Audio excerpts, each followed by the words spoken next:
Hello everyone and welcome back to a new video. In this video I'm gonna show you guys how you can fix something went wrong on the PlayStation 5. So if you guys want to learn how to do it, just follow the steps that I'm gonna show you.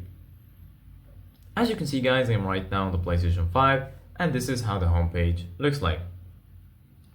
So right here, as you can see guys, you're gonna find your games and applications.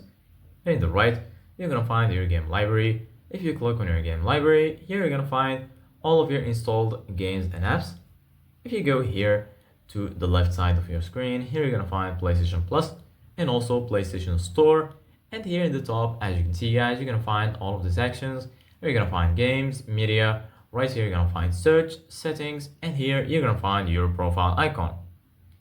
So right now, if you want to fix something went wrong in the PlayStation 5, first of all, if you are, for example, playing a game and you're getting this error repetitively, all you need to do guys is leave the game and then click on option, go to the game and click on option, and then you can just click on close game.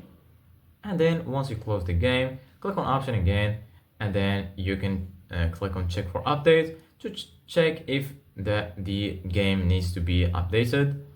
So once you click on check for updates, you're gonna find all of your available updates. As you can see guys, in my case, the game or app I have installed is in the latest version. Then click on OK. You can also restart your PlayStation 5 and you might fix your problem. So if you want to restart it, just click on the PS button on your controller. And then once you do that, just go here to the bottom and then go here to the right. Here you're gonna find power, click on it. And then here you're gonna find your options, enter rest mode, turn off PS5 and restart PS5. Click on restart PS5 and your problem should be fixed. Thank you guys for watching. See you guys in the next video.